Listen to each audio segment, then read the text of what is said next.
Hola a todos. Vamos a dar inicio entonces a esta nueva sesión de diálogos aislados. Muchas gracias a todos, les damos la bienvenida por conectarse a esta nueva conversación. Les pido por favor mantener sus micrófonos en silencio y en la medida que el tiempo nos permita, digamos, y la conversación nos dé, las preguntas las pueden ir poniendo al lado en el chat. Y como digo, digamos, en la medida que tengamos tiempo, si nos da, podemos ir contestándolas.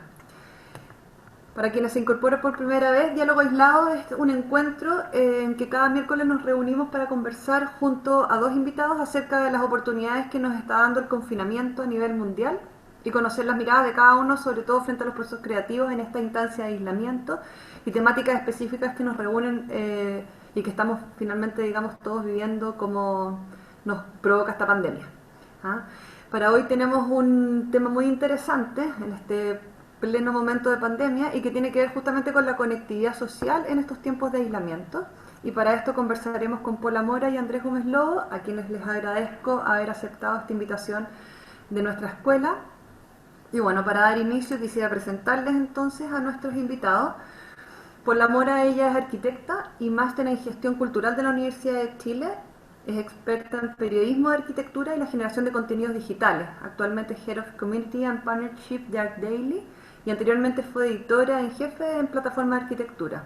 El 2017 fue cofundadora de la 20ª Bienal de Arquitectura en Chile, llamada Diálogos Impostergables. En los últimos años se ha dedicado también a la dirección de proyectos culturales como Piloto Galería Itinerante de Arquitectura, proyecto financiado por el Fondart del año 2018, y ArchiKids Santiago durante el año 2013 y 2015.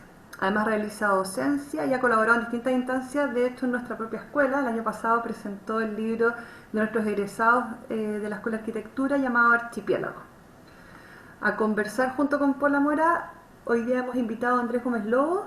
Él es economista, máster en Economía del Medio Ambiente y Recursos Naturales y doctorado en Economía de la UCL en Inglaterra. Fue director del Metro de Santiago entre el año 2008 y 2010 y ministro de Transporte y Telecomunicaciones en el periodo 2014-2017. Además es profesor asociado del Departamento de Economía de la Universidad de Chile y consultor nacional e internacional en temas de transporte, regulación y política de competencia. Para iniciar esta conversación, entonces le quisiera dar la plataforma a Paula, quien nos va a hacer una presentación, y con eso iniciamos luego el diálogo junto a Andrés. Muchas gracias a todos por participar, especialmente a Andrés y Paula por estar acá. Muchas gracias, Maida. Gracias, Maida. Voy a compartir la pantalla entonces. Bueno, primero que nada, obviamente, agradecer a la Universidad Finisterra por esta invitación y por la instancia que están generando de poder generar estos diálogos que son entre la disciplina de la arquitectura y otras disciplinas, para que justamente, como hablábamos con Maida anteriormente, podamos un poco abrir nuestras cabezas y, si bien desde la arquitectura, también con el conocimiento y la colaboración de otras disciplinas, poder pensar quizás el futuro, de qué es lo que se nos viene en este modo de vivir post-pandemia o en la transición hacia una post-pandemia, porque la verdad es que mientras no consigamos una vacuna, esta cosa va a ser a medias normal lo que nos queda. Yo les voy a compartir un poquito de mi experiencia personal como parte del equipo de ArcDaily, que es este sitio en internet dedicado a la arquitectura, el más leído en el mundo, que partió como plataforma de arquitectura y luego se convirtió a ArcDaily para tener un alcance mucho más global. ArcDaily sería el sitio en inglés. Y al final de la presentación voy a dejar como algunos temas abiertos que me parece que son súper atingentes a cómo entendemos la ciudad o el habitar desde nuestra disciplina, pero que por supuesto va a ser mucho más enriquecedor el debate con la experiencia de Andrés. Hice algunos recortes de prensa, entonces se los voy a estar compartiendo para que podamos un poquito también abrir la cabeza y reflexionar respecto a esos temas en particular. Bueno, primero que nada, Internet y globalización. No hay ninguna duda que estos dos conceptos han sido los protagonistas en esta pandemia, ¿no? Gracias al mundo globalizado en el que vivimos, el virus se propagó de una manera súper rápida y llegó a los lugares más impensados. Y a través de Internet hemos podido un poco mantenernos al tanto a través de las noticias, comunicados con nuestros seres queridos, y hemos podido también mantenernos medianamente operativos en nuestras responsabilidades tanto laborales como académicas. Yo les quería contar una pequeña historia de cuando nos dimos cuenta nosotros en Art Daily que gracias a Internet podíamos tener un impacto antes impensado para una startup que nacía en Chile, en Santiago de Chile, cayéndose del mapa. Hace 14 años nace Plataforma Arquitectura y hace 12 años nace Art Daily. Entonces, justamente este proyecto que les estoy mostrando ahora, que es el Parque Biblioteca España de Giancarlo Massanti, se publicó hace 12 años, el 2008. Era la primera vez que se publicaba algo de Giancarlo Massanti, en esa época un joven Giancarlo Massanti, hoy día un consolidado arquitecto colombiano, quizás uno de los principales referentes de la arquitectura latinoamericana. Cuando nosotros publicamos esto en español en Plataforma Arquitectura, el 19 de febrero del 2008, recibimos un mail a los pocos días después del mismo autor, planteando: apreciado David, el nombre del fundador de la página, quisiera agradecerte la publicación en la página de las dos bibliotecas, quedaron muy bien. La página tiene una gran cobertura y difusión, me han llamado de más de 14 revistas para publicarlas en el mundo después de verlas en Plataforma Arquitectura. Saludos y espero mandarte el colegio cuando esté listo. Entonces, en ese minuto, nosotros dijimos, wow, con Internet no importa que estemos ubicados en el mapa, donde estemos ubicados, en este caso cayéndonos del mapa, porque con Internet podemos dar vuelta al mapa y estamos en el tope del mundo. Y con Internet, además, podemos incidir muy rápidamente en lo que pasa en el resto del mundo. Podemos comunicar y difundir lo que estaba pasando en ese minuto respecto a la arquitectura chilena y latinoamericana en el resto del mundo, en lugares donde antes nunca se había escuchado hablar de un Alejandro Aravena, quizás, o de un mismo Giancarlo Massanti. O sea, de qué modo nosotros, gracias a Internet, pudimos tener la herramienta perfecta para dar a conocer lo que estábamos haciendo en este territorio. Obviamente, para tener este alcance, era necesario entonces pasar la barrera del idioma. Es por eso que en 2008, ese mismo año que publicábamos a Giancarlo Massanti, decidimos abrir una nueva página en inglés, que en este caso se llamó Art Daily, porque plataformaarquitectura.com era un poco difícil para los gringos. Art Daily entonces es el nombre que adquiere nuestra marca al momento de globalizarse. Y si ustedes ven en este gráfico, si en un principio, en el 2009, teníamos 1 millón de visitas, ya actualmente estamos teniendo casi más de 13 millones. Obviamente a esto se ha ido incorporando cada vez nuevos sitios locales. Tenemos un sitio en portugués que se abre en el 2011, un sitio en chino, con caracteres chinos, que se abre en el 2014. Pueden ver ahí en el gráfico que justamente cuando se abre el sitio en chino hay un gran pic de crecimiento. Y además tenemos sitios locales en México, en Colombia y en Perú. Obviamente, para poder trabajar con todos estos sitios en diferentes idiomas y poder estar reportando lo que pasa en cada uno de esos países, es necesario ampliar nuestro equipo, y no bastaba con los 10 arquitectos que trabajamos como editores acá en Santiago de Chile. Entonces, cuando se hace necesario generar un equipo colaborativo con satélites o sucursales en diferentes partes del mundo, en los cuales nos pueden estar dando información respecto a la arquitectura que se está haciendo en cada uno de esos lugares. Más allá, por supuesto, de toda la parte operativa que significa poder desarrollar y hacer marchar y funcionar estos sitios en cada uno de estos países que les estoy comentando. Lo interesante es que el día de hoy, bueno, tenemos visitas que provienen de todos estos países, y los países que más ven Art Daily en este minuto son personas que están ubicadas en Estados Unidos, en India y en China. Lo cual, por supuesto, para nosotros es un gran triunfo. O sea, imagínense que, vuelvo a repetir, hace 14 años, cuando nosotros partimos haciendo esto, lo parten haciendo además los David Azaer y David Basulto, cuando estaban recién egresados de arquitectura de la Universidad Católica. Lograr el alcance en estos años ha sido realmente un verdadero logro. Y todo esto, por supuesto, no se habría logrado si no fuese por Internet y por todas las herramientas y plataformas que tenemos al alcance de nuestra mano para poder coordinar ese trabajo con los diferentes editores que tenemos en todo el mundo. Por eso aquí paso entonces a este otro concepto, que es el teletrabajo, que posiblemente es un concepto súper nuevo para mucha gente y que hemos tenido que adoptar de manera obligatoria a causa de la pandemia, pero en el caso de nosotros es la forma que tuvimos para poder crecer en este pequeño emprendimiento que hoy día ya es esta gran página web que recibe miles y millones de visitas mensuales. Esta es una foto justamente de nuestro equipo de editores. Todos ellos son arquitectos y son los que están buscando proyectos para publicar y noticias interesantes para los arquitectos. En esta mesa hay ahí sentados editores que son de Brasil, de Australia, de Inglaterra, bueno, de un montón de países. Y están todos reunidos en una misma mesa porque todos los años nosotros hacemos un retiro en el que buscamos que todos los ArcDailiers que están en el mundo vengan a Santiago de Chile para poder tener una instancia cara a cara.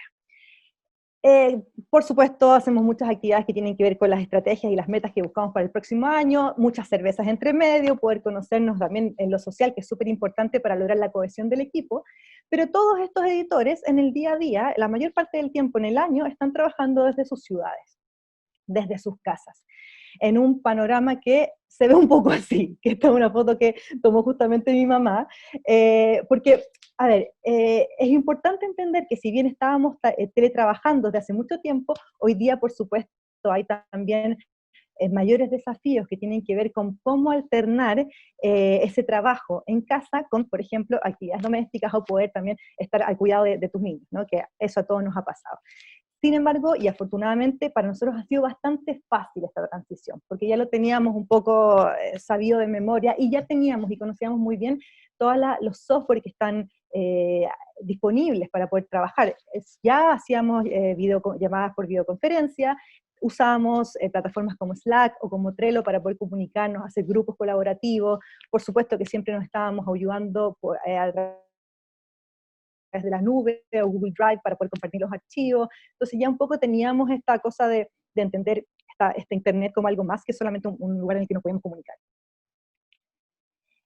Pero, claro, y aquí está uno de los principales temas que me gustaría poder dejar para que conversemos, es que esa realidad o esa facilidad con la que se nos han dado las cosas, para los retailers todos tenemos una conexión a Internet, tenemos unas conexiones estables a Internet, que nos permiten poder trabajar con tranquilidad, que nos permiten estar en comunicación con el resto de nuestro equipo, con nuestras familias, etcétera. Pero la pandemia también ha descubierto esta realidad en la que, claro, parecía muy fácil decir como, ay, ¿qué tal que ahora entonces los colegios hacemos clases online? Pero pasó que mucha gente, muchos niños no tienen acceso actualmente a Internet, muchos estudiantes no tienen ni siquiera un computador en su casa, por lo cual esto se ha hecho bastante complicado, y esto yo creo que es una de las principales cosas que vamos a tener que repensar para lo que se viene, ¿no? De qué manera ampliamos esa infraestructura de redes para que Internet realmente llegue a esos lugares donde no está llegando hoy día, o quizás ya deberíamos empezar a pensar en Internet como un servicio básico, así como lo es el agua y la electricidad. Bueno, esto ya lo acabo de decir. Y eso tiene que ver entonces con como el rollo del Internet, del teletrabajo, que parecen cosas un poco invisibles y que no nos afectan mucho en el día a día, o más bien en la ciudad, en lo físico, en cómo nosotros como arquitectos también entendemos lo que está pasando o lo que se viene.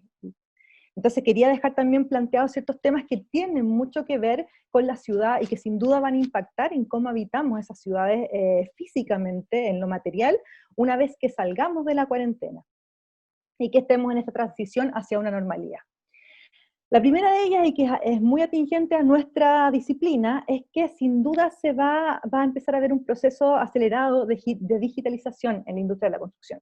Siempre se dice que la industria de la construcción y de la arquitectura es una de las industrias más lentas, y efectivamente ha sido una de las más lentas en abrazar todos los procesos de digitalización. Y un poco esta pandemia lo que ha hecho es acelerar esos procesos. Y acá les quiero mostrar, este es un recorte del 2017, en el que Balfour Beatty hace un informe, un estudio, en el que dentro de varias predicciones que hace, determina que el 2050 los sitios de obras de construcción van a ser human free, o sea que ya no van a haber seres humanos trabajando ahí. En ese entonces nosotros dijimos como, oye, esto ya es súper utópico, o más bien distópico, ponerse a pensar que un edificio va a estar siendo construido ya no por seres humanos, sino que por inteligencia artificial, por automatización, y por supervisión de drones, ¿no? O sea, y ahora, si pensamos si es que el traspaso hacia nueva normalidad requiere evitar aglomeraciones, probablemente en los sitios de obras de construcción ya no se pueda tener un montón de gente trabajando. O sea, probablemente una de las principales medidas que vamos a tener que hacer para que la industria de la construcción pueda seguir desarrollándose va a ser tener que reducir los equipos de trabajo en la obra y probablemente incorporar nuevas tecnologías. Y los drones ya no son una cosa que uno pensaría distópica dentro de 100 años más. O sea, los drones ya están hoy día y de qué manera podemos empezar a ocuparlos no solo como entretención para sacarse la foto panorámica en la playa, sino además como una herramienta que nos pueda ayudar a poder enfrentar esta nueva situación. En segundo lugar, el uso de nuestros datos móviles, y eso es algo también que ha salido mucho en los medios de prensa en el último tiempo. Mucho se conoce que en Europa ciertos países han utilizado algunas aplicaciones para hacer seguimiento de sus ciudadanos, para poder controlar, por ejemplo, nuevos territorios en los cuales llega el virus, o cómo las personas sanas ya están empezando a hacer sus recorridos normales. Básicamente son aplicaciones que te siguen entregándola a la compañía telefónica. Acá en Chile se habló un poco de esto, por supuesto causó mucha polémica, y también es un tema que creo que es importante y al cual tenemos que referirnos, porque en Europa yo sé que tienen leyes súper estrictas respecto a la privacidad de los datos. Me gustaría saber qué es lo que pasa acá en Chile. O sea, ¿tenemos un sistema legislativo tan estricto? ¿Podrá ser posible aplicar estas mismas tecnologías que hagan seguimiento de nuestros movimientos? ¿Será eso una cosa demasiado eh, peligrosa o conflictiva con los intereses de nosotros como ciudadanos? Y el tercer punto, sí, cadenas de suministro, que tiene que ver básicamente, a veces suena como, puede sonar como algo muy elaborado el tema de las cadenas de suministro, pero pensemos solamente en el momento en que ustedes se meten en internet, piden una hamburguesa al McDonald's, Uber Eats la va a buscar y se las trae a su casa. O sea, eso ya es una cadena de suministro de un bien, podríamos decir, básico. Ojalá no sea hamburguesa, ojalá sea algo más sano, ¿no? Pero yo creo que en esta pandemia también lo que ha pasado es que una práctica, una forma de consumo, que es el e-commerce, se ha incrementado y aumentado de manera importante. Y sin duda es una práctica que yo no creo que vaya a dejar de desarrollarse o de avanzar el momento que salgamos de nuestras casas. Y eso también es algo que va a incidir en cómo nos movemos dentro de la ciudad, cómo se mueven. Quizás no nos movemos nosotros, pero sí hay que entender que hay toda una red que tiene que ver con los chicos que trabajan en delivery, los Uber Eats, los Rappi, que son los que hoy día se están tomando las calles para poder estar yéndonos a dejar alimento o las cosas que necesitamos, ¿no? Y por último, una que también es muy interesante y de la cual se ha hablado mucho en las políticas públicas chilenas, que es la convivencia vial, y que si bien antes era una cosa como, quizás, bueno, había toda una conciencia ecológica respecto a lo bueno que era utilizar bicicletas, por ejemplo, en lugar de otros transportes privados como el automóvil. A mí me parece que cuando volvamos a una posible nueva normalidad, es altamente probable que mucha gente desista de utilizar el transporte público, justamente para volver a evitar esas aglomeraciones, para poder tener el menos contacto físico posible con superficies de las que uno desconoce quién pasó por ahí antes. Y a mí me parece que va a haber un aumento en el uso de estos medios de transporte individuales, como lo son las bicicletas, ahora los scooters, que también antes de entrar en cuarentena llenaban los barrios altos de Santiago. Estoy pensando incluso, a lo mejor mucha gente salimos de la cuarentena y le dan ganas de comprarse un auto. O sea, yo siempre he sido bien reacia a tener un auto.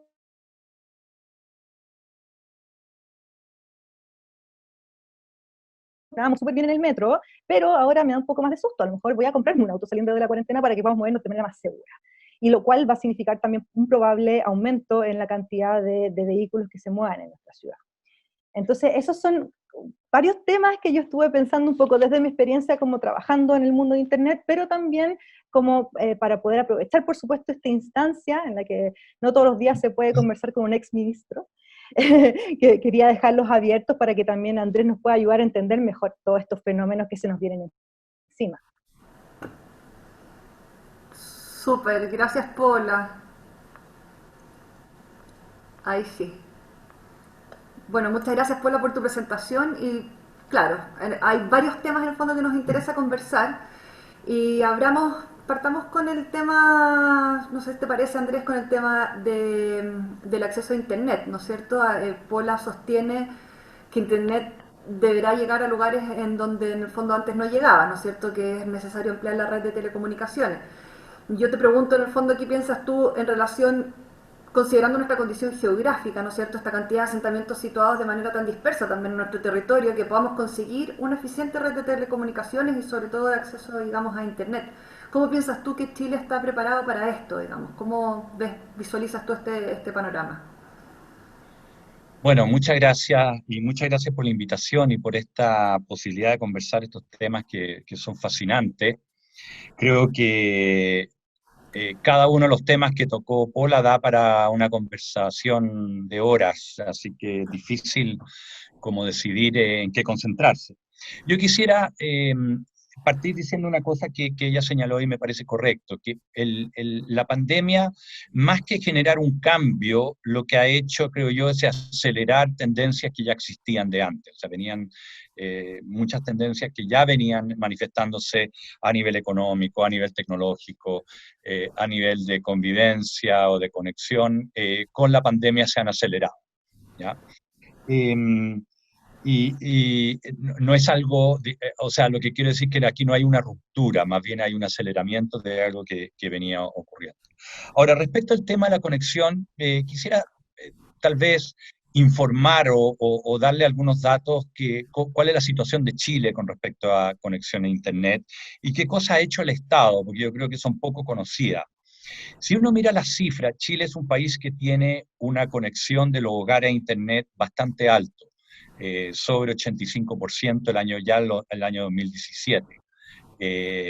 Y por lo tanto, eso nos posicionaba bastante bien en la región, por cierto, menos que algunos países ricos europeos y Corea del Sur, etcétera, pero digamos que dado nuestro nivel de desarrollo a nivel de conectividad, no estamos tan mal. Donde tenemos un mayor déficit es en la calidad de la conexión. O sea, mucha gente tiene acceso a Internet, pero muchas de esas personas tienen acceso a través de un teléfono móvil, más que a través de un computador o de una conexión de alta velocidad. Entonces, Chile está en una situación donde ya el tema no es tanto la cobertura en sí, sino más bien la calidad del acceso a Internet. Pero siendo objetivo, siempre se puede hacer más, por supuesto, y no quiero parecer aquí que diga que todo está bien, pero dentro de lo que es nuestro estado de desarrollo, Chile tenía un sistema de telecomunicaciones bastante avanzado, por lo menos para la región latinoamericana. Ahora, ¿qué hace el Estado para mejorar esa conexión? Y hay muchos programas que se han hecho que probablemente la gente no sepa, pero uno, por ejemplo, el Wi-Fi Chile Go. O sea, se financia a través de la Subsecretaría de Telecomunicaciones Wi-Fi en plazas públicas, particularmente en zonas rurales y zonas aisladas, en pueblos, Guaraígüe, ponte tú en el sur, en Palena, que de otra forma tal vez no tendrían conexión. Claro, no es una conexión de alta velocidad, pero es una conexión al fin y al cabo.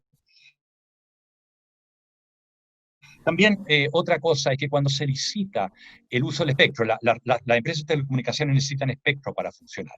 O sea, las empresas móviles tienen que tener espectro para poder mandar las señales. Cuando se licita ese espectro, generalmente en las últimas décadas en Chile viene acompañado de ciertos requisitos de instalación de conectividad. Entonces, por ejemplo, cuando se licitó el espectro del 700 MHz, que es lo que te permite dar 4G, iba acompañado de un requisito de instalar 1.281 antenas en zonas rurales en, en Chile. Y por lo tanto un impulso, una especie de subsidio cruzado, ¿cierto? Tú le entregas a la empresa el espectro, pero a cambio ellos tienen que instalar esta antena en zonas que de otra forma no tendrían conectividad. Un último programa que me parece muy interesante de notar es lo que se llama la fibra óptica austral, Si uno ve, Magallanes tiene una conectividad bastante precaria, básicamente porque la fibra óptica troncal que llega a la región de Magallanes tiene que pasar por Argentina, y muchas veces se corta. También hay temas ahí de seguridad, particularmente a las Fuerzas Armadas le preocupa, ¿no es cierto?, esto de que mucha información del Ministerio de Defensa o de las Fuerzas Armadas que vienen de Magallanes tienen que pasar por país vecino. Entonces, se hizo un proyecto en el gobierno pasado, que este gobierno, por cierto, ha continuado y ya se está instalando, de instalar con fondos públicos una fibra óptica marina que va de Puerto Montt, pasa por Aysén hasta Magallanes. Y eso se llama el proyecto de fibra óptica austral, que es una forma de complementar con fondos del Estado, esto tiene un subsidio de $100 millones, de mejorar nuestra conectividad de Internet. Con eso lo que quiero decir, digamos, es que el Estado sí cumple un rol, ha cumplido un rol de mejorar la conectividad a Internet en nuestro país.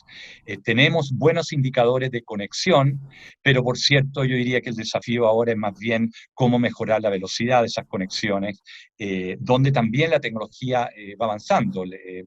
Es muy difícil también apostar por una cierta tecnología, ya que la tecnología cambia.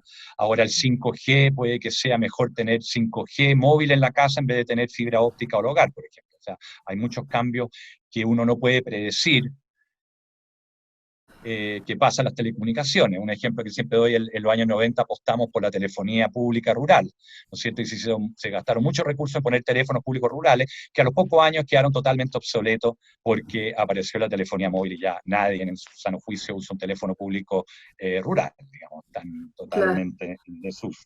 Claro. Entonces, en cuanto a las condiciones de conectividad, yo diría que ese es el estado de la situación que tenemos actualmente en Chile. Buena conectividad, buen acceso, pero probablemente no tan buena calidad del acceso para muchos hogares. Claro. Oye, un poco a los dos en el fondo, pero tomando este último tema que hablabas en el fondo el otro día leía, digamos, a un académico de la Universidad de Chile en el fondo que mencionaba como la necesidad de entender, digamos, quizás el Internet como infraestructura crítica, en el sentido de, no sé, por ejemplo, para el terremoto del 2010, el 60% del Internet chileno quedó desconectado por más de 6 horas y a nadie mucho le importó. Digamos, el reclamo masivo en ese momento fue justamente que no funcionaban los teléfonos para poder llamar. Y luego en el terremoto del 2015 en el norte, Internet fue el gran, digamos, sobre todo WhatsApp particularmente, fue como la gran manera en el fondo y salvación para poder mantenerse informado, y los llamados de teléfono a nadie le importó, que se cayeron como siempre pasa, digamos. Entonces yo les pregunto en el fondo como a los dos, digamos, considerando no solo en temas del uso de las catástrofes, sino de lo dependiente también que nos hemos vuelto al funcionamiento, digamos, de nuestras vidas cotidianas. O sea, no solo las relaciones humanas se han visto fortalecidas, digamos, del Internet, digamos, todo lo que tiene que ver con los medios de pago, las compras, la navegación por las ciudades, ¿no es cierto?, el acceso a la información, etcétera. O sea, yo pienso que hoy en día dependemos bastante del Internet. Entonces, ¿creen ustedes que Internet debería considerarse, digamos, una infraestructura crítica para el país? ¿Qué piensan de esto? O sea, aquellas infraestructuras necesarias hoy en día, más allá de la cobertura, ¿no es cierto?, también tiene que ver con la estabilidad y eso. A mí si me preguntáis qué es lo primero que yo saco si es que hay un terremoto, es que agarro el iPhone y a mi guagua. O sea, porque Más que el lógico, iPhone primero. porque con el iPhone lo prendo y Claro. tiene linterna y puedo ver dónde está, ¿cachai? O sea, como que en verdad, casi que ni siquiera solo por el tema de la conectividad, sino también por lo que significa toda la tecnología que puede llevar dentro, y, o sea, números de teléfono, ya no hay forma que yo me acuerde un número de teléfono, pero tengo los más importantes para que los pueda comunicar en un clic, ¿cachai? Entonces, yo creo que en ese sentido, para mí sí me parece que Internet y todo lo que es la tecnología móvil o celular, no sé cómo se le llama técnicamente, me parece de una infraestructura crítica que habría que revisar cómo hacemos para que no deje de funcionar el momento de emergencia. Claro, eso de alguna forma se ha hecho, o sea, aprendimos harto del terremoto del 2010.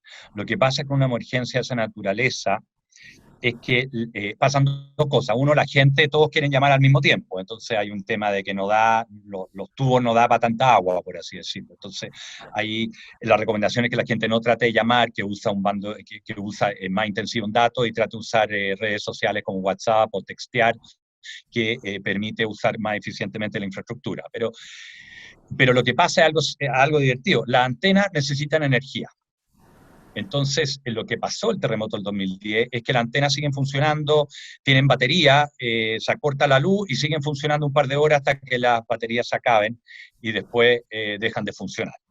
¿Ya? Entonces, se hizo todo un trabajo y hay una legislación en que se definió la infraestructura crítica, antenas críticas, particularmente cerca de hospitales, cerca de otra infraestructura crítica que tenían que tener respaldo de 24, ¿ya? Y eso se logró y por lo tanto en el terremoto del 2015 no hubo grandes problemas con las telecomunicaciones, básicamente porque muchas antenas seguían funcionando por un periodo de 24 a 48 horas con generadores propios que después se podían abastecer. Hay toda una logística después de, si hay esta emergencia, ya están funcionando 24 horas, 48 horas, después tiene que ir a recargar el combustible para los generadores para que sigan funcionando las baterías. Hay otro problema de que estas antenas que están aisladas, cuando tienen generadores, tienen batería, también se roban la batería, se roban el generador, entonces hay que protegerlo, digamos. Pero hay toda una logística y se ha trabajado en eso, de tal forma que claramente las telecomunicaciones ahora son mucho más robustas ante una emergencia de lo que eran hace 10 años.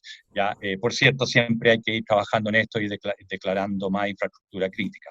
Otro tema es si el Internet debería ser un servicio público, como el agua, como es la electricidad, etc. Ahí hay que ver qué significa ser servicio público realmente. Hay varios temas. Generalmente se define el servicio público uno donde hay que tarificar porque es un monopolio natural, que no sería el caso del Internet. Entonces no sería equivalente al agua, electricidad, a la distribución eléctrica en el sentido de un monopolio natural que hay que tarificar. Sí, tal vez servicio público en otro sentido, y es que la ley de construcción y urbanismo, al igual que exige que una casa esté urbanizada, por ejemplo, con alcantarilla, con agua potable, tal vez habría un espacio para que considere, y esto, dado este foro con arquitectos, digamos, podría ser un tema interesante, de incorporar algo a la ley de construcción y urbanismo de tal forma de que las nuevas construcciones tengan incorporada alguna conexión a Internet desde el momento de la construcción. El problema con eso es que es muy difícil apostarle a una tecnología. O sea, uno puede decir, ya, perfecto, vamos a hacer fibra a la casa, pero puede que en la próxima generación la tecnología sea un Wi-Fi de 5G, y por lo tanto ahí hay un tema de cómo uno puede darle flexibilidad sin casarse con una tecnología que en esta industria es muy complicada. Oye, yo quería comentar además, referido a lo que estábamos hablando antes de las emergencias y de la importancia de la telefonía o de los teléfonos móviles. Yo estuve el año pasado haciendo una charla en Viña y me tocó ¿cómo se dice? Como un simulacro de tsunami. Y en el momento que yo estaba hablando empieza a sonar como una alarma. Y yo pensé que era una alarma de un edificio que estaba haciendo sonar, y eran las alarmas de los teléfonos.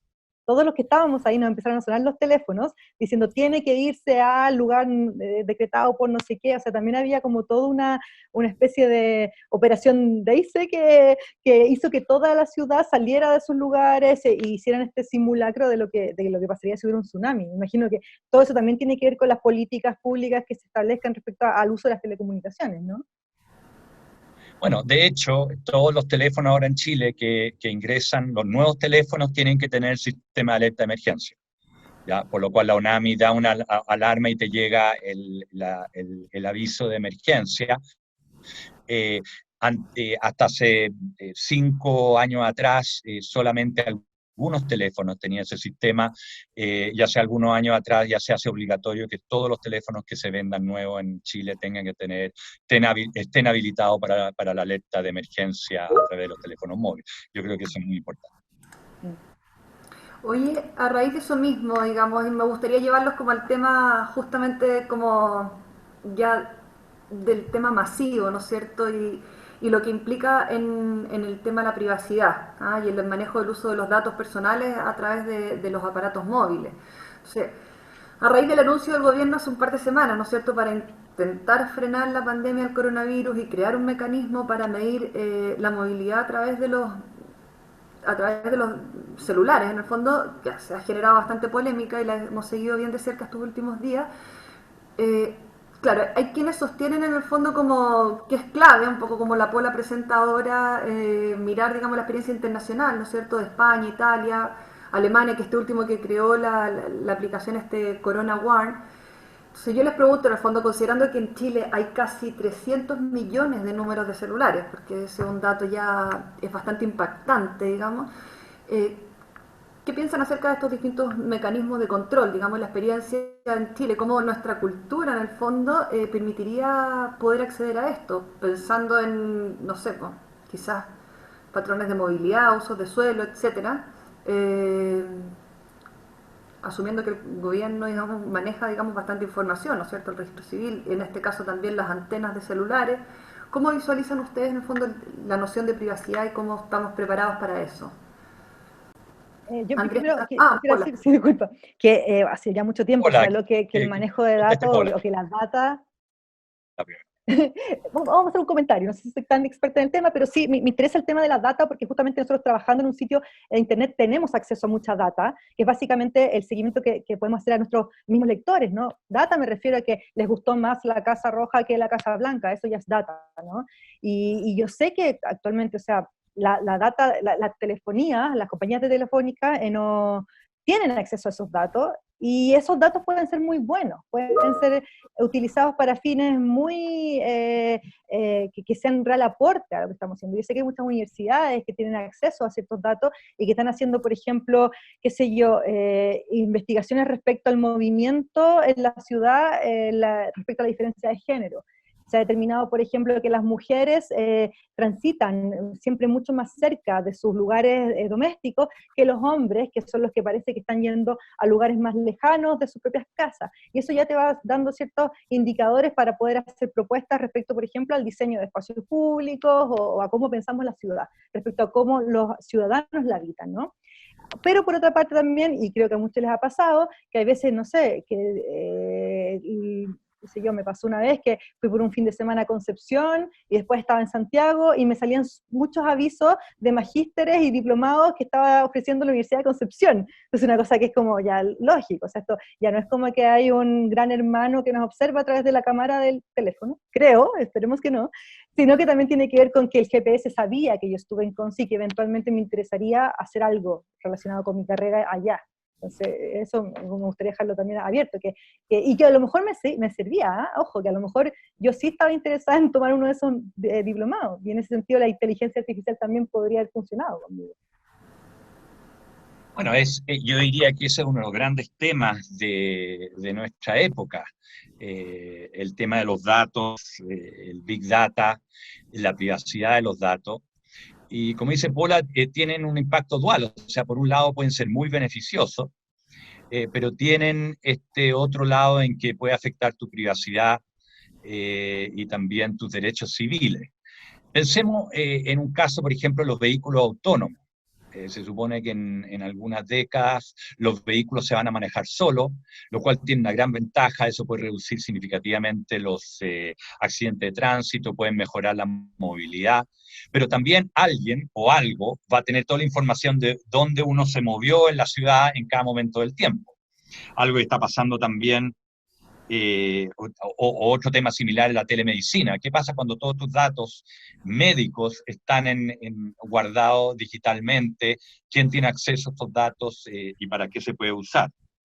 Y actualmente las aplicaciones de rastreo, o sea, una aplicación que se ha usado muy importante en Corea del Sur para combatir el COVID, es que las personas tengan una aplicación que les va acumulando dónde han estado.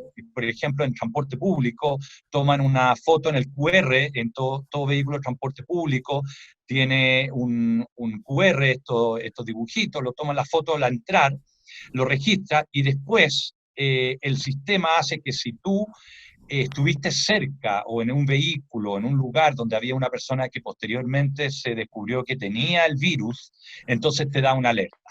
¿Ya? Y eso permite rastrear, aislar de una forma mucho más eficiente en una situación de pandemia como esta, pero naturalmente genera, por otro lado, la preocupación sobre los datos y la privacidad de los mismos. Yo creo que esto se combate con instituciones, o sea, con legislación, con ciertos criterios, por ejemplo, en el caso de estas aplicaciones de rastreo, que después de un cierto tiempo, pasada la pandemia, se tienen que borrar. Ya no puede seguir operando. Entonces, yo creo que se puede compatibilizar ambas cosas entre la privacidad, pero también el uso positivo que permite el uso de datos y nuestros aparatos móviles en la sociedad moderna. Claro, y en ese sentido, ahí tomando esto último también, pensando en esta ciudad post pandemia, en el fondo, eh, me ha tocado, me imagino que todos acá en esta audiencia, participar de distintos conversatorios, ¿no es cierto? Yo he participado de distintas, incluso disciplinas, y he escuchado como un factor común siempre en los expositores en donde dice la medicina deberá replantear los temas de salud pública, el periodismo tiene mucha responsabilidad en los datos, en la eficiencia de los datos, en temas de salud. Los conversatorios de arquitectos y las ciudades deberán repensar sus diseños, ¿no es cierto? Las infraestructuras debemos repensarlas, los espacios públicos, cómo serán los distintos medios de transporte. Pola algo también mencionó acerca de estos medios de transporte. Y puntualmente respecto de esto último, en el fondo, o sea, este tema, es un hecho que Santiago tiene una alta tasa de traslados, ¿no es cierto? Eso todos lo sabemos. Personas que viajan diariamente de residencia a sus lugares de trabajo, distinto al fenómeno de las ciudades más compactas en Europa, ¿no es cierto? Sin duda con mucho menos cantidad de habitantes, ¿no es cierto? Pero puntualmente respecto de esto, ¿qué crees tú, Andrés, puntualmente, que esta pandemia en el fondo nos va a dejar como lección en relación a los medios de transporte? O sea, lo que plantea Pola, que es pensando en salir de la pandemia, va a comprarse, digamos, un auto, siendo que ella era usuaria del transporte público. ¿Cómo visualizas en el fondo que esta pandemia nos va a dejar preparados o dispuestos a enfrentar, digamos, una noción de movilidad individual versus movilidad colectiva?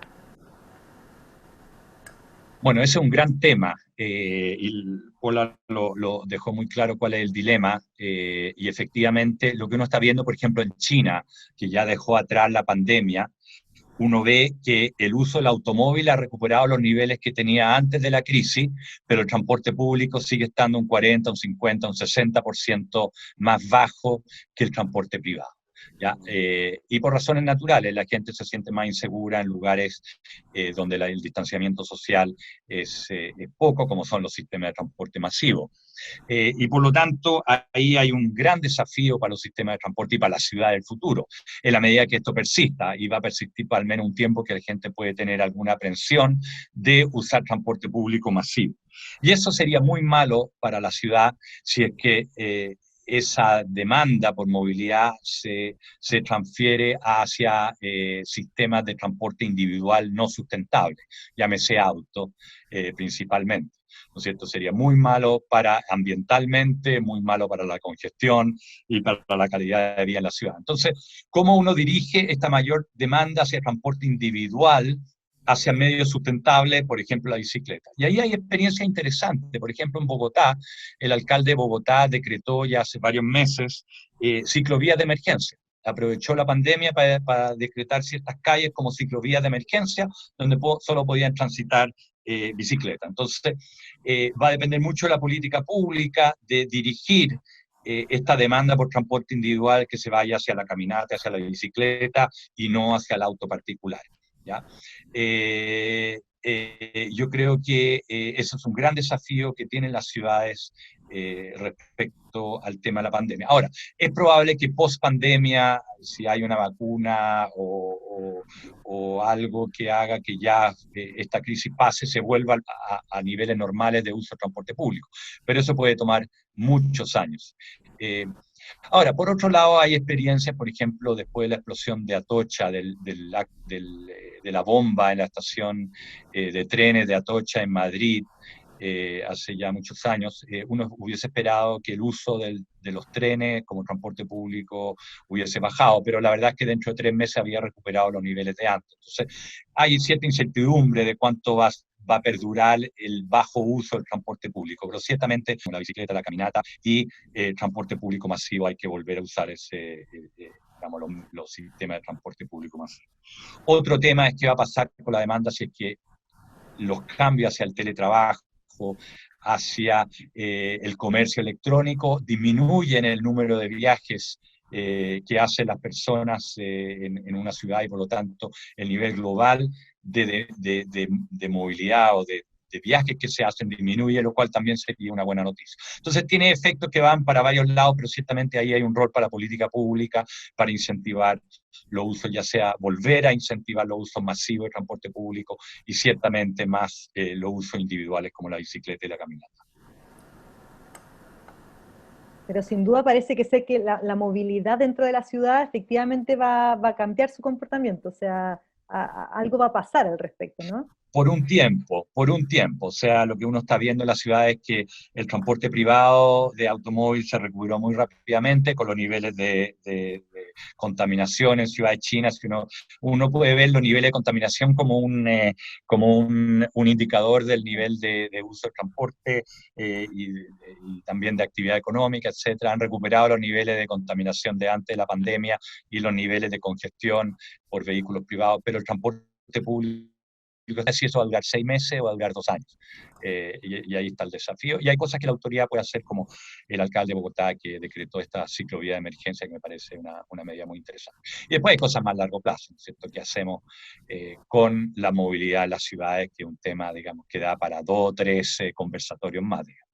Sí, ahí ya de eso podemos hablar largo en otra conversación, todo lo que ha sido el desarrollo sobre todo el metro y el trabajo del transporte público, digamos, sobre todo en Santiago. Ahora, yo comparto eso que dices tú, en el fondo que esto va a tomar un tiempo y hay cierta inercia que de alguna manera como péndulo devuelve. Ayer en las noticias mencionaban en el fondo esta nueva cepa de la gripe porcina que tiene carácter pandémico y están tratando ya de frenarla y están viendo en el fondo que no se vaya, que no se traspase a los humanos, pero muchos indicadores también he escuchado muchos biólogos en el fondo que mencionan de que este tipo de virus al parecer no va a ser aislado, digamos, y va a ser una constante que se nos va a incorporar de manera bastante cíclica. Y en ese sentido, entonces, el transporte y esto que estamos conversando deberá ser también pensado en el fondo más a largo plazo, porque quizás no es algo que recuperemos rápidamente, efectivamente, pero más adelante igual volveremos a tener, digamos, otras situaciones similares. Bueno, No pandemia hemos tenido en toda la historia y la Paula mencionaba la globalización como un factor que expande, pero si vemos lo que fue, ¿no es cierto?, del Mar Negro hacia Europa y al final sufrió todo.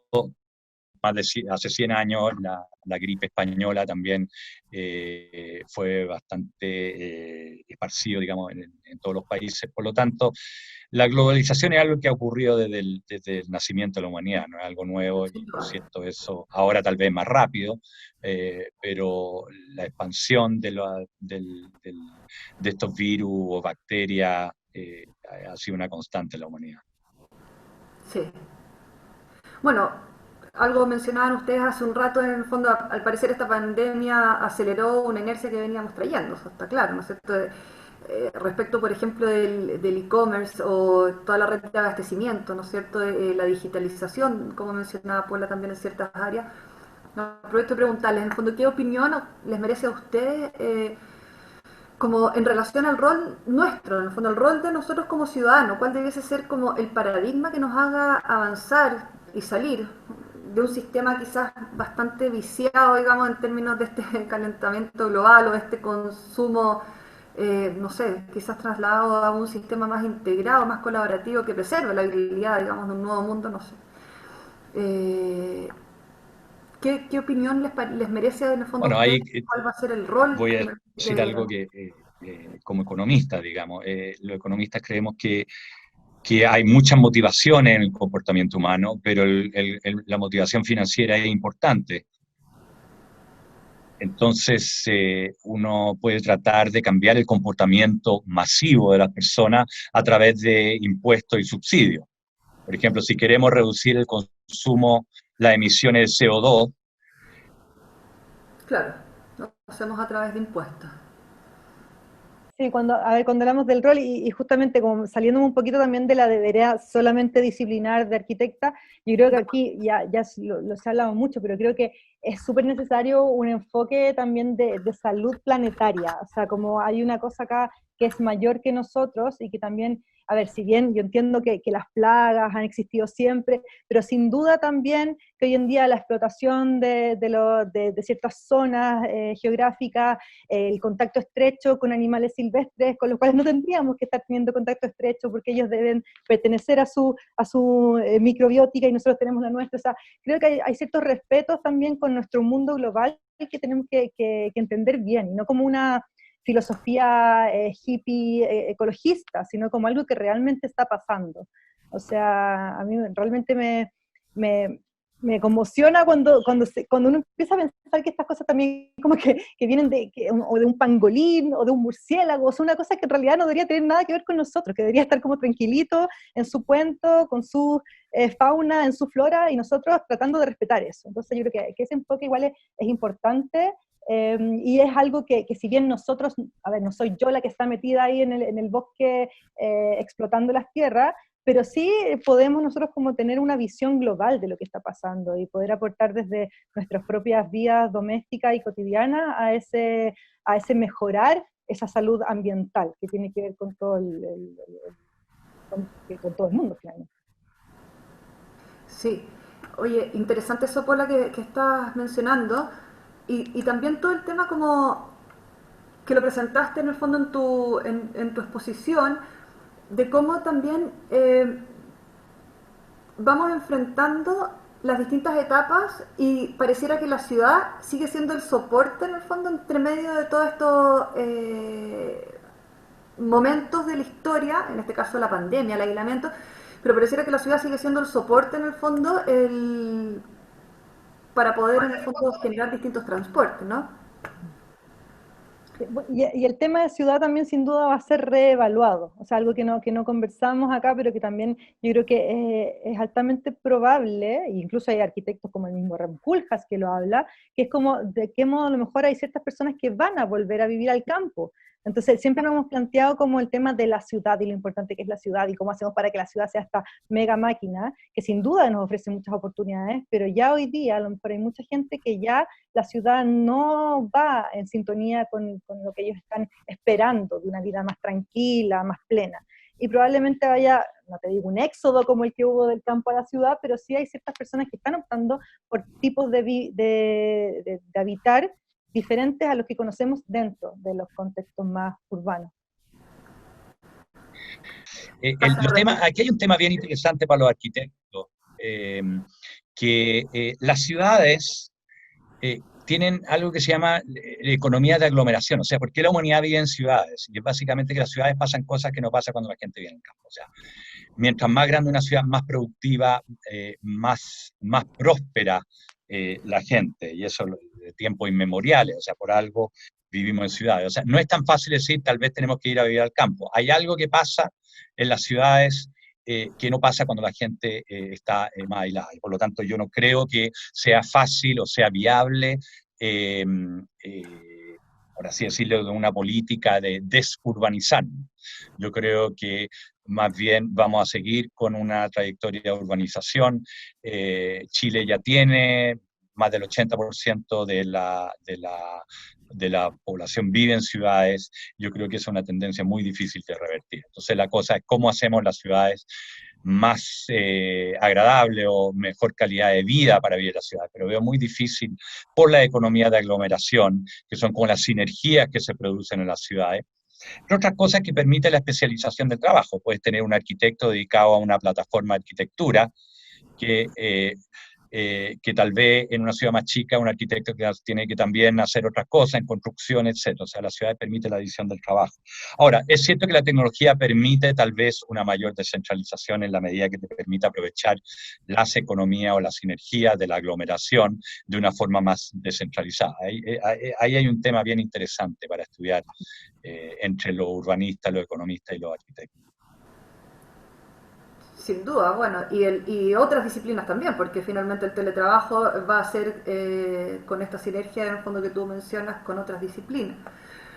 Hay una pregunta que les hacen desde nuestros participantes. ¿Es posible que aparezcan, Andrés, nuevos sistemas de transporte público? Ejemplo, en Ámsterdam están funcionando unos buses escolares a pedales, manejados por un adulto y pedaleados por sus propios niños que van al colegio. Mira, no conocía, qué bonito. Siempre van a haber nuevos sistemas. Hace poco, ¿no es cierto?, surgieron las bicicletas compartidas y los scooters eléctricos, eso es bastante novedoso. Siempre van a haber innovaciones. Ahora, yo creo que muchas de esas innovaciones son más bien de nicho, o sea, el bus escolar me parece muy interesante, pero dudo que vaya a ser el sistema masivo de transporte que requiere muchas veces la ciudad. O sea, cuando uno tiene que mover 3 millones de personas al día, probablemente vamos a seguir necesitando los sistemas masivos de transporte que conocemos, metro, buses, trenes, etcétera. Por lo tanto, pero pueden haber muchas innovaciones, digamos, para ciertos nichos, como esto de las bicicletas compartidas, de los scooters eléctricos, que cumplen un rol muy importante en algunos nichos. Pero cuando estamos hablando del 40% de los viajes, yo creo que el dilema va a ser entre transporte individual privado de automóvil o motocicleta versus transporte masivo público. Al menos en el futuro, hasta que inventemos cómo trasladarnos a los Star Trek, ¿no es cierto?, que te mandan de un lado para otro, te desintegran y te mandan para un lado para otro, que sería fantástico. Ahí hay un bonito desafío también para los diseñadores, pensando en estos nuevos medios de transporte, ¿no es cierto? Otra Oye, pregunta que perdona, Pola. no, disculpa, que me quedé pensando, un poco lo estamos haciendo esto, a la otra vez alguien me comentaba que había un episodio de los supersónicos, en el que la mamá de los supersónicos se despertaba y Sí. se cambiaba la cara para poder tener su videoconferencia.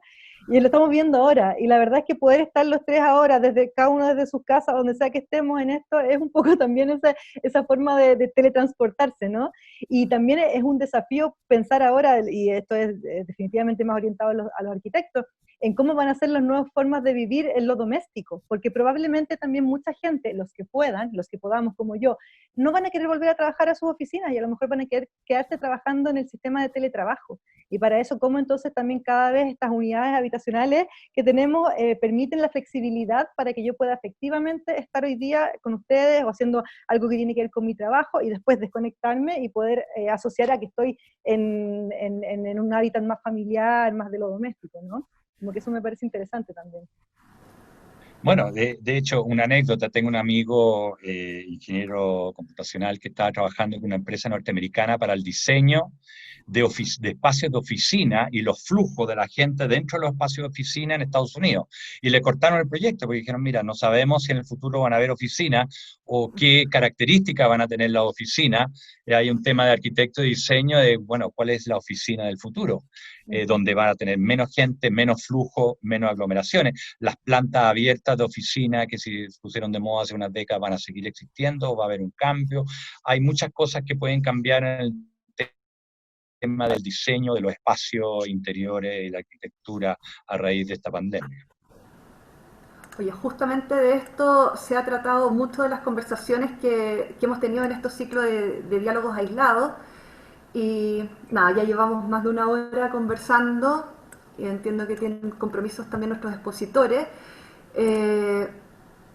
Sin más, los dejo obviamente invitados para que se incorporen a las próximas conversaciones que tratamos justamente estos últimos temas que estamos conversando ahora, como el teletrabajo y la vuelta, digamos, o post pandemia va a repensarse no solo de nuestros espacios de habitabilidad en el cual estamos todos, digamos, aislados, sino también de los lugares en el fondo de trabajo que vamos a tener una vez que salgamos de esta cuarentena obligada, ¿no? Muchas gracias, Andrés, y muchas gracias, Pola, por esta conversación súper interesante. Como decía Andrés al principio, cada uno de los temas planteados por Pola para cada uno una conferencia. Ojalá tengamos la oportunidad de poder continuar en algún momento estos temas y extenderlos a otras áreas, sobre todo más ligadas a la ciudad, la arquitectura y nuestros temas afines. Muchas gracias por participar, muchas gracias a todos. Los dejo invitados también para el próximo miércoles a la 1:30 tendremos al destacado profesor Sergio Mora, que no es casualidad, es padre de nuestra expositora de hoy, Pola. Él es un experto en neurociencias y en educación y estará conversando junto a Gabriel Rodríguez acerca del funcionamiento cerebral durante los procesos creativos. Así es que, sin más, los dejo invitados para que se incorporen el próximo miércoles. Gracias, Andrés, y gracias, Pola. Gracias a ti, Maida. Gracias a ti, Maida, y a todos los que han colaborado con esta interesante conversación.